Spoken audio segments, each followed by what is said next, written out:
నమస్కారం ETV news కు స్వాగతం. ముందుగా ముఖ్యాంశాలు. తెలుగు రాష్ట్రాల్లో అసెంబ్లీ సీట్ల పెంపుపై మరో ముందడుగు. రాజ్యాంగ సవరణకు కేంద్ర న్యాయశాఖ పచ్చ జెండా. హోంశాఖకు చేరిన దస్త్రం.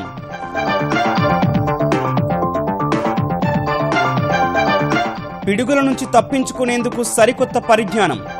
వజ్రపద్ యాప్ ఆవిష్కరించిన చంద్రబాబు. 4 రంగుల వలయాల రూపంలో సమాచారం. సమస్యల్లో చిక్కుకొని కుంగిపోయే వారికి చేయూతనిస్తామన్న చంద్రబాబు. 1100 కాల్ సెంటర్కు విన్నవించుకోవాలని సూచన. తెలంగాణలో ప్రభుత్వ ఆధ్వర్యంలోనే వైద్య సీట్ల భర్తీ. అన్ని కేటగిరీలకు నీట్ ర్యాంకులే ప్రాతిపదిక. రేపు ప్రవేశ ప్రకటన జారీ. హైదరాబాద్లో 4 మాదక ద్రవ్యాల ముఠాలు. అంతర్జాలంలోనే మత్తుమందుల విక్రయాలు. అంతర్జాతీయ వ్యాపారులతో సంబంధాలు. ఇజ్రాయెల్లో భారత సాంస్కృతిక కేంద్ర ఏర్పాటుకు మోదీ హామీ. త్వరలోనే ఢిల్లీ, ముంబై, టెల్ అవీవ్ మధ్య విమాన సర్వీసులు ప్రారంభం. ఐసీసీ మహిళల వన్డే ప్రపంచ కప్లో కొనసాగుతున్న భారత జైత్రయాత్ర. శ్రీలంకపై 16 పరుగుల తేడాతో విజయం. సెమీస్కు చేరువైన మిథాలీ సేన.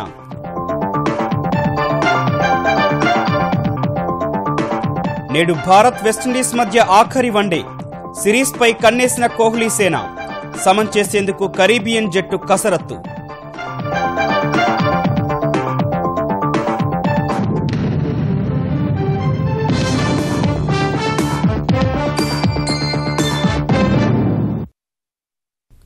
పునర్విభజన చట్టం ప్రకారం తెలుగు రాష్ట్రాల్లో శాసనసభ నియోజకవర్గాల పెంపులో మరో కీలక ముందడుగు పడింది. చట్టంలోని సెక్షన్ 26కి అనుగుణంగా సీట్ల పెంపునకు అవసరమైన రాజ్యాంగ సవరణకు కేంద్ర న్యాయశాఖ ఆమోదం తెలిపినట్లు సమాచారం.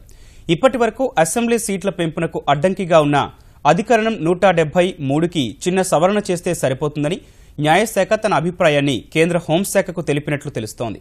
గతంలో ఈ అధికరణానికి సవరణ చేయకుంటే సీట్ల పెంపు సాధ్యపడదని అప్పటి అటార్నీ జనరల్ ముకుల్ రోహత్గి కూడా చెప్పారు. ఈ సవరణకు 50% రాష్ట్రాల మద్దతు అక్కర్లేదు. బిల్లు రూపంలో పార్లమెంటులో ప్రవేశపెట్టి ఆమోదించుకుంటే సరిపోతుందని న్యాయశాఖ చెప్పినట్లు సమాచారం. ఈ అంశంపై త్వరలో హోంశాఖ నిర్ణయం తీసుకునే అవకాశం ఉంది. ప్రకృతి విపత్తైన పిడుగులకు సంబంధించిన వాస్తవిక సమాచారాన్ని ఎప్పటికప్పుడు అందిస్తూ ప్రజలను అప్రమత్తంగా ఉంచేలా ఇస్రో రూపొందించిన వజ్రపద్ యాప్ను ముఖ్యమంత్రి చంద్రబాబు ఉండవల్లిలోని తన నివాసంలో నిన్న ఆవిష్కరించారు. ఈ యాప్ ఉపయోగించే వారి మొబైల్లో మెరుపులు, పిడుగులకు సంబంధించిన సమాచారం 4 రంగుల వలయాల రూపంలో కనిపిస్తుంది. ఎరుపు రంగు వలయం కనిపిస్తే అది అత్యంత ప్రమాదకరమైన జోన్గా భావించాలి. దాని వ్యాసం 8 కిలోమీటర్ల వరకు విస్తరించి ఉంటుంది. అదే ఆరెంజ్ రంగు వలయం అయితే మధ్యస్థ ప్రమాద జోన్గా పరిగణించాలి. దీని వ్యాసం 8 నుంచి 15 కిలోమీటర్ల పరిధిలో ఉంటుంది. పసుపు వలయం 15 నుంచి 30 కిలోమీటర్ల పరిధిలో పిడుగుపడే అవకాశాన్ని సూచిస్తుంది. అదే నీలం వలయం అయితే ప్రమాద జోన్కు దూరంగా సురక్షితంగా ఉన్నట్లు. ఉరుములు, మెరుపులకు సంబంధించిన వాస్తవిక సమాచారం ప్రజలకు తెలియచేయాల్సిన బాధ్యతను ప్రభుత్వం వీఆర్ఓలపై పెట్టింది. వీటితో పాటు ఇతర ప్రకృతి విపత్తులకు సంబంధించి ప్రజలకు ఎప్పటికప్పుడు సంక్షిప్త సందేశాలు పంపించాలని భావిస్తోన్న చంద్రబాబు సర్కారు ఆ మేరకు బీఎస్ఎన్ఎల్తో ఒప్పందం కుదుర్చుకుంది. ప్రమాదానికి 30 నిమిషాల ముందు వినియోగదారులకు సంక్షిప్త సందేశం అందనుంది. ప్రపంచ స్థాయి సైబర్ సెక్యూరిటీ సంస్థను ఏర్పాటు చేయడం ద్వారా సైబర్ దాడులను సులభంగా ఎదుర్కోవడం సహా నేరస్తులను త్వరగా పట్టుకోవచ్చని ఆంధ్రప్రదేశ్ ఐటీ మంత్రి నారా లోకేష్ అభిప్రాయపడ్డారు. బుధవారం వెలగపూడి సచివాలయంలో తన శాఖలపై పొద్దుపోయే వరకు సమీక్ష నిర్వహించిన లోకేష్ విద్యార్థి దశ నుంచే సైబర్ సెక్యూరిటీపై శిక్షణ ఇచ్చేలా విద్యా విధానంలో మార్పులు రావాలన్నారు. హ్యాకింగ్, వానాక్రయ వంటి వైరస్లను ఎదుర్కొనేందుకు ప్రత్యేక ప్రణాళిక రూపొందించాలని అధికారులకు దిశానిర్దేశం చేశారు. తిరుపతిలో ఎలక్ట్రానిక్ మ్యానుఫ్యాక్చరింగ్ క్లస్టర్ 2 పురోగతిపై ఏపీఐఏసీ అధికారుల ద్వారా ఆరా తీశారు. విశాఖపట్నం, మధురవాడలోని ఐటీ సెజ్లో మిలీనియం టవర్స్ నిర్మాణం అక్టోబర్ కల్లా పూర్తి చేయాలని ఆదేశించారు. విశాఖ జిల్లా భీమునిపట్నం పరిధిలోని కాపులపాడలో 1351 ఎకరాల్లో ఇంటిగ్రేటెడ్ ఐటీ టౌన్షిప్ ప్రతిపాదనను ఏపీఐఏసీ అధికారులు లోకేష్కు వివరించారు. తెలంగాణలో నీట్ ప్రవేశాలకు సంబంధించిన ప్రకటన శుక్రవారం విడుదల కానుంది. ఈ నెల 9 నుంచి ఆన్లైన్లో దరఖాస్తులు స్వీకరిస్తారు. 10 రోజుల తర్వాత ధ్రువపత్రాల పరిశీలన ఉంటుంది. రాష్ట్రంలో పలు వైద్య కళాశాలల్లో ఉన్న 3,250 ఎంబీబీఎస్ సీట్లను నీట్ ర్యాంకుల ఆధారంగా భర్తీ చేసేందుకు మార్గదర్శకాలను తెలంగాణ సర్కార్ విడుదల చేసింది. కన్వీనర్, యాజమాన్య, ప్రవాస భారతీయ అన్ని కేటగిరీ సీట్లకు జాతీయ ప్రవేశ పరీక్ష నీట్ ర్యాంకులను పరిగణలోకి తీసుకుంటారు. ప్రభుత్వ, మైనారిటీ కళాశాలలో ఎంబీబీఎస్, బీడీఎస్ సీట్ల భర్తీకి సంబంధించి తెలంగాణ వైద్య శాఖ వేర్వేరుగా ఉత్తర్వులు ఇచ్చింది. మైనారిటీ కళాశాలల్లో సీట్ల కేటగిరీలో మాత్రం స్వల్ప మార్పులు చేసింది. ఇప్పటి వరకు వీటిలో కన్వీనర్ కోటా సీట్లు 60% ఉండగా వీటిని 50%కి పరిమితం చేసింది. యాజమాన్య కోటా సీట్లు 25% ఉండగా 35%కి పెంచింది. దరఖాస్తుల అనంతరం ధ్రువపత్రాలు పరిశీలించి రాష్ట్ర స్థాయిలో అర్హులైన ప్రతిభావంతుల జాబితా ప్రకటిస్తారు. తెలంగాణలో ఖరీఫ్ సీజన్కు విద్యుత్కు డిమాండ్ ఏర్పడడంతో ప్రత్యామ్నాయ మార్గాలపై సర్కారు దృష్టి సారించింది. ప్రస్తుతం అందుబాటులో ఉన్న విద్యుత్ సరిపోనందున మరో 1000 మెగావాట్లు కొనేందుకు ట్రాన్స్కో తాజాగా టెండర్లు ఆహ్వానించింది. వ్యవసాయ బోర్లకు పగలు 6 గంటల కరెంటు సరఫరా చేయాల్సి ఉన్నందున పగలు మాత్రమే విద్యుత్తును అందించాలనే షరతుతో ట్రాన్స్కో టెండర్లు పిలిచింది. ఈ నెల 16 నుంచి 31వ తేదీ వరకు రోజు 800 మెగావాట్లు, ఆగస్టులో 1000 మెగావాట్లు కొనుగోలు చేస్తామని ప్రకటించింది. ఖరీఫ్ సీజన్లో సాధారణ సాగు విస్తీర్ణం లక్ష్యం 1,08,00,000 ఎకరాలుండగా ఇప్పటికే 51 లక్షల ఎకరాల్లో రైతులు సాగు ప్రారంభించారు. ఇందులో తొలకరి వర్షాలకు బోర్ల కింద వర్షాధార భూముల్లో వేసిన పంటల విస్తీర్ణమే అధికమని తెలంగాణ వ్యవసాయ శాఖ స్పష్టం చేసింది. ఇజ్రాయెల్లో భారత సంతతి ప్రజలు అక్కడ తప్పనిసరి సైనిక శిక్షణ పొందినప్పటికీ ప్రవాస భారతీయ పౌర కార్డులు జారీ చేయనున్నట్లు ప్రధాని నరేంద్ర మోదీ హామీ ఇచ్చారు. టెల్ అవీవ్లో ప్రవాస భారతీయులను ఉద్దేశించి ప్రసంగించిన ప్రధాని త్వరలోనే ఢిల్లీ, ముంబై, టెల్ అవీవ్ మధ్య విమాన సర్వీసులు ప్రారంభించనున్నట్లు ప్రకటించారు. ఎన్డీఏ సర్కారు చేపట్టిన సంస్కరణలు, అభివృద్ధి కార్యక్రమాలను మోదీ వివరించారు. భారత్, ఇజ్రాయెల్ మధ్య ఎన్నో శతాబ్దాలుగా ఉన్న స్నేహబంధం మరింత బలపడాలని ప్రధాని నరేంద్ర మోదీ ఆకాంక్షించారు. టెల్ అవీవ్లో ప్రవాస భారతీయులను ఉద్దేశించి ప్రసంగించిన మోదీ ఇజ్రాయెల్లో ఉన్న ప్రవాస భారతీయులందరికీ ఓసీఐ కార్డులు వచ్చేలా చూస్తామన్నారు. ఢిల్లీ, ముంబై, టెల్ అవీవ్ మధ్య విమాన సర్వీసులు ప్రారంభిస్తామని వెల్లడించారు. भारतीय समुदाय के जिन लोगों ने इजरायल में कंपलसरी आर्मी सर्विस की है उन्हें भी अब से ओसीआई कार्ड मिल जाएगा. आज आपके बीच मैं ये घोषणा करना चाहता हूं कि बहुत ही जल्द भारत सरकार इजरायल में इंडियन कल्चरल सेंटर खोलने जा रही है. సరికొత్త ఆవిష్కరణలు, శాస్త్రీయ రంగాల్లో ముందంజ వేస్తున్న ఇజ్రాయెల్ స్ఫూర్తిని మోదీ కీర్తించారు. ఇకపైన ఈ అభివృద్ధి పరుగు ఇలాగే కొనసాగాలని ఆకాంక్షించారు.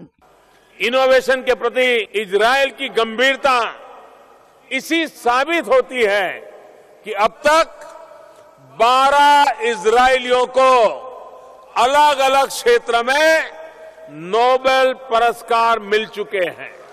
जियोथर्मल पावर हो, सोलर पैनल हो, एग्रो बायोटेक्नोलॉजी हो, सिक्योरिटी का क्षेत्र हो, ऐसे अनेक क्षेत्रों में अपने अपने नए नए इनोवेशन से इजरायल ने दुनिया के बड़े बड़े देशों को पीछे छोड़ दिया. గత ప్రభుత్వాలకు భిన్నంగా సంస్కరణల బాటలో సాగుతున్న ఎన్డీఏ సర్కారు దేశాభివృద్ధి కోసం అనేక చర్యలు చేపట్టిందన్న మోదీ, సర్దార్ వల్లభాయ్ పటేల్ రాజ్య ఏకీకరణలో విజయం సాధిస్తే తాము ఆర్థిక ఏకీకరణలో జీఎస్టీతో విజయం సాధించామన్నారు. भारत आज दुनिया की सबसे तेज गति से विकसित होती अर्थव्यवस्थाओं में से एक है. अभी इसी महीने 1 जुलाई से भारत में गुड्स एंड सर्विसेज टैक्स लागू किया गया है.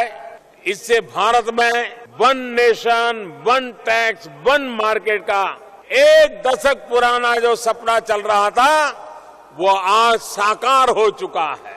एक समय था जब भारत में एनवायरमेंट क्लियरेंस लेना है, कोई इंडस्ट्री डालनी है तो कम से कम 600 दिन लग जाते थे. आज हमने उसको घटा करके 6 महीने के भीतर एनवायरमेंट क्लियरेंस देने की सारा प्रबंध कर दिया. स्किल डेवलपमेंट को बल देते हुए स्किल डेवलपमेंट मिनिस्ट्री पहली बार देश में अलग बना दी गई. ప్రజా సంక్షేమం కోసం ఎన్డీఏ సర్కారు చేపట్టిన వివిధ పథకాలను వివరించిన ప్రధాని 2022 కల్లా దేశంలో ప్రతి కుటుంబానికి ఇల్లు నిర్మించేందుకు తమ ప్రభుత్వం కృషి చేస్తోందన్నారు.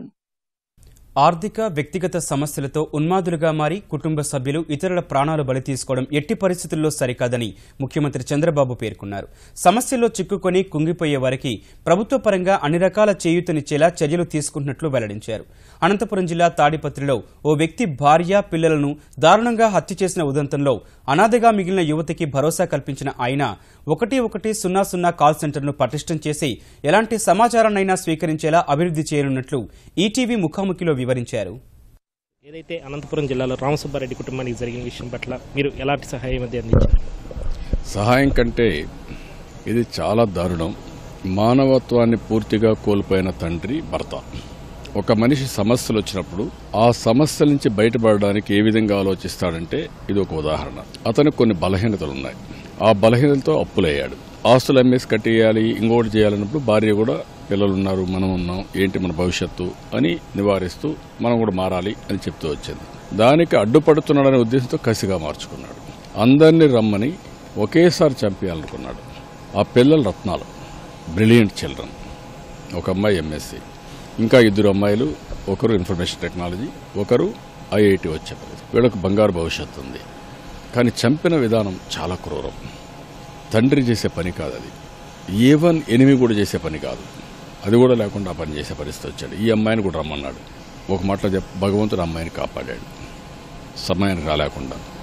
కానీ ఇప్పుడు జరిగిన సంఘటన పట్ల ఆ అమ్మాయి చలించిపోయి ఇంకా నేను బ్రతికి ఏం చేస్తాను, నేను కూడా చనిపోతాను, ఆత్మహత్య శరణ్యం అనే కన్క్లూజన్కి వచ్చినప్పుడు నేను ఒక భరోసా ఇవ్వడం, ఒక నమ్మకాన్ని కల్పించడం, అధైర్యపడద్దు, నేను అండగా ఉంటాను, ఒక కుటుంబ పెద్దగా, ఒక తండ్రిగా, ఒక గార్డియన్గా నేనుండి అన్ని నీకు చేస్తాను, ఇమ్మీడియట్గా 20 లక్షల రూపాయలు నీ బ్యాంక్ అకౌంట్లో వేస్తాను, అక్కడ ప్రాబ్లమ్స్ ఉంటే అవన్నీ సెటిల్ చేస్తాను, ఒకవేళ అవసరమైతే గవర్నమెంట్ ఉద్యోగం కూడా రిజర్వ్ చేస్తాను, నీ క్యారియర్ ఏ స్థాయికి పోవాలనుకుంటావో అంతవరకు నేను గైడెన్స్ ఇస్తాను, నిన్ను ఆదుకుంటాను, ఎప్పుడు అవసరమైతే అప్పుడు హెల్ప్ కూడా చేస్తాను చెప్పాను. ఆ అమ్మాయికి కొంచెం ఇదై తప్పకుండా సార్ నేను చేస్తాననే పరిస్థితికి వచ్చింది. దీంట్లో నేను ఒక మెసేజ్ ఇవ్వాలనుకుంటున్నాను. అలాంటి పిల్లలు అధైర్యపడకుండా ధైర్యంగా ముందుకు పోవడం, అనుకున్న లక్ష్యాన్ని నెరవేర్చుకుని సమాజానికి ఒక ఆదర్శంగా మిగలడం. 2, రాష్ట్రంలో ఉండే ప్రతి ఒక్కరూ ఆలోచించాల్సిన అవసరం ఉంది. ఉన్మాదత్వానికి, ఉగ్రవాదానికి, తీవ్రవాదానికి ఒక రేషనాలిటీ ఉండదు. సైకోలకు కూడా రేషనాలిటీ ఉండదు. వాడు అనుకుని చేస్తారు, ఒక భయాన్ని కల్పిస్తారు. ఇలాంటివి సంఘటనలు చాలా జరుగుతూ ఉంటాయి. అందుకే సమాజంలో ప్రతి ఒక్కరు అప్రమత్తంగా ఉండాలి. కొంతమంది డిస్టర్బ్ అవుతారు ఈ విధంగా కొన్ని అలవాట్లు పడిపోయి. అలాంటి వాళ్ళని మనం కౌన్సిలింగ్ చేయడం, వాళ్ళల్లో కూడా ఒక ఆలోచన రావడం, అంటే తప్పుడు నిర్ణయాలు తీసుకోకుండా చేయాల్సిన అవసరం ఉంది.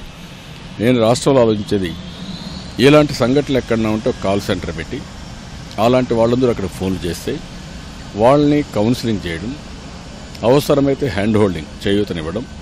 ఇలాంటి సంఘటనలు పునరావృతం కాకుండా మనిషి మనిషిగా బ్రతకడానికి, మనిషి కొన్నిసార్లు అధైర్యపడినప్పుడు ధైర్యం చెప్పడానికి, ఒకవేళ అధైర్యపడి దిగులు పడి నేను బ్రతకడమే వేస్ట్ అనుకున్నప్పుడు అతనికి హ్యాండ్ హోల్డింగ్ ఇచ్చి చేయూతనిచ్చి కొంత ఆర్థిక కూడా సహాయం చేసి అతన్ని మళ్ళా మామూలు మనిషిగా చేయడానికి అన్ని ప్రయత్నాలు చేస్తాం. సమాజంలో అనేక రకాల చెడు అనేది పిల్లల మీద ప్రభావం చూపుతుంది సార్. ఉదాహరణకి పాఠశాల కళాశాలలో కూడా డ్రగ్స్ అనేది కూడా హైదరాబాద్ లాంటి చోట సరఫరా చేసే పరిస్థితి ఉంది. ఇలాంటి వాటిని నియంత్రణకు ప్రభుత్వ పరంగా ఎలాంటి చర్యలు అయితే తీసుకున్నాం? అన్ని విషయాల్లో కూడా ఒకటి రెగ్యులేషన్ స్ట్రిక్ట్గా ఉంటాం.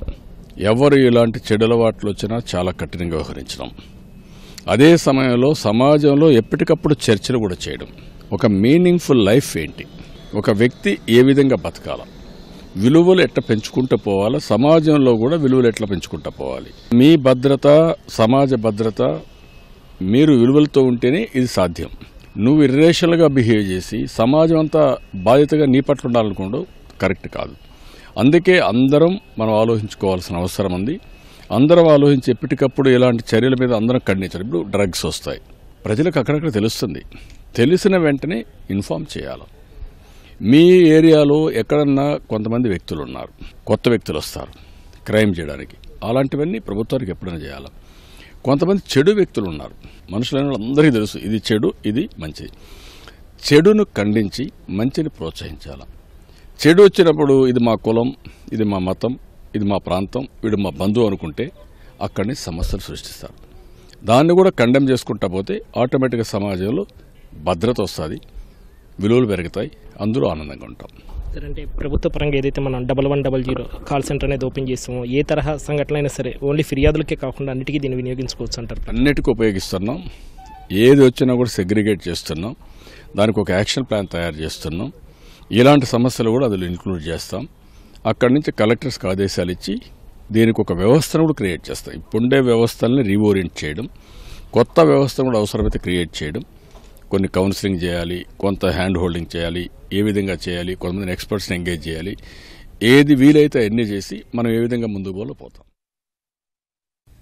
మైలార్దేవుపల్లిలో ముత్తూట్ ఫైనాన్స్ దోపిడీకి యత్నించిన దొంగల ముఠాను గుర్తించేందుకు సైబరాబాద్ పోలీసులు గుజరాత్లో వేట ప్రారంభించారు. దోపిడీ సమయంలో ఉపయోగించిన టవేరా వాహనం చాసిస్, ఇంజన్ నెంబర్ ఆధారంగా చిరునామాను గుర్తించారు. వాహనం గుజరాత్లోని వాలీ ప్రాంతం చిరునామాతో రిజిస్టర్ అయి ఉండడంతో దర్యాప్తు బృందాల దృష్టి అటు మళ్లింది.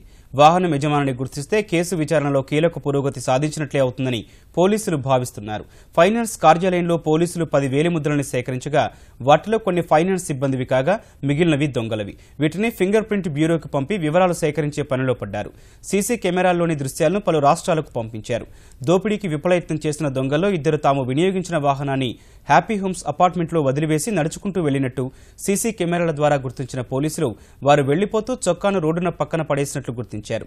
ఆ చొక్కాను స్వాధీనం చేసుకున్నారు. హైదరాబాద్లో సంచలనం సృష్టిస్తోన్న మాదక ద్రవ్యాల వ్యవహారం వెనుక 4 ముఠాలు పనిచేస్తున్నట్లు పోలీసుల ప్రాథమిక విచారణలో తేలింది. కొరియర్ ద్వారా షికాగో నుంచి హైదరాబాద్ మాదక ద్రవ్యాలను తెప్పించి ఈ 4 ముఠాలు పంచుకొని ఖాతాదారులకు సరఫరా చేస్తున్నట్లు గుర్తించారు. ఈ ముఠాలకు సంబంధించిన 8 మందిని తెలంగాణ ఆబ్కారీ శాఖ కార్యదళం అదుపులోకి తీసుకుంది.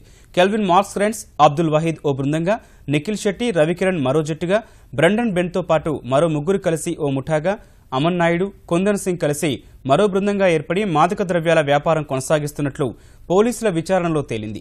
ఈ ర్యాకెట్ వెనుక అంతర్జాతీయ స్థాయిలో మాదక ద్రవ్య ముఠాలు కూడా ఉంటాయని భావిస్తున్నారు. బిట్ కాయిన్స్ రూపంలో ఆన్లైన్ చెల్లింపులు చేసి డ్రగ్స్ నగరానికి తెప్పిస్తున్నట్లు తెలుస్తోంది. మత్తు పదార్థాన్ని ద్రవ రూపంలోకి మార్చి పుస్తకాల్లో, కాగితాలపై, ఇతర వస్తువులపై చుక్కలుగా వేసి విమానాల్లో కొరియర్ల రూపంలో తెప్పిస్తున్నట్లు దర్యాప్తులో తేలింది. మత్తు మందులు నగరానికి చేరిన తర్వాత వాట్సాప్ మెసేజ్ల ద్వారా ఖాతాదారులకు సమాచారం ఇచ్చి వీటిని వారికి అందిస్తున్నారు. జీఎస్టీ కారణంగా కూరగాయల ధరలు పెరిగాయనే ఆరోపణలను ఆంధ్రప్రదేశ్ ఆర్థిక మంత్రి యనమల రామకృష్ణుడు తోసిపుచ్చారు. ఆహార పదార్థాలను జీఎస్టీ నుంచి మినహాయించినట్లు ఆయన గుర్తు చేశారు. కసరత్తు పూర్తి కాకుండా జీఎస్టీని అమలు చేశారనే విమర్శలు సరికాదన్న యనమల ప్రజల ఇబ్బందులను దృష్టిలో పెట్టుకుని కౌన్సిల్ మార్పులు చేస్తుందని వివరించారు.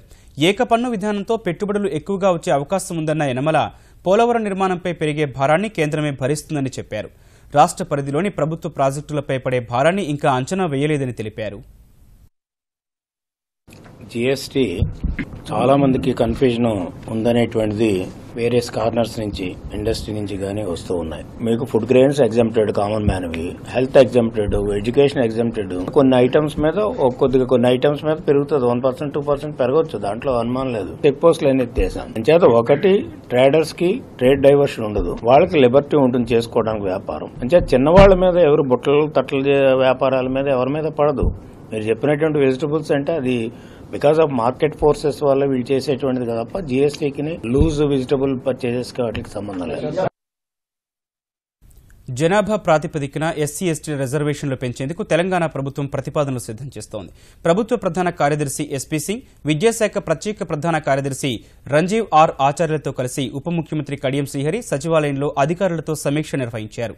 ఎస్టీల రిజర్వేషన్ 6 నుంచి 9%, ఎస్సీల రిజర్వేషన్ 15 నుంచి 16% పెంచేందుకు ప్రతిపాదనలు సిద్దం చేయాలని కడియం అధికారులకు సూచించారు. ఎస్సీ ఎస్టీ విద్యార్థులకు సివిల్స్లో దేశంలోని అత్యుత్తమ సంస్థల ద్వారా శిక్షణ ఇప్పించేందుకు చర్యలు తీసుకోవాలన్నారు. శిక్షణ వ్యయాన్ని ప్రభుత్వమే భరిస్తుందన్నారు.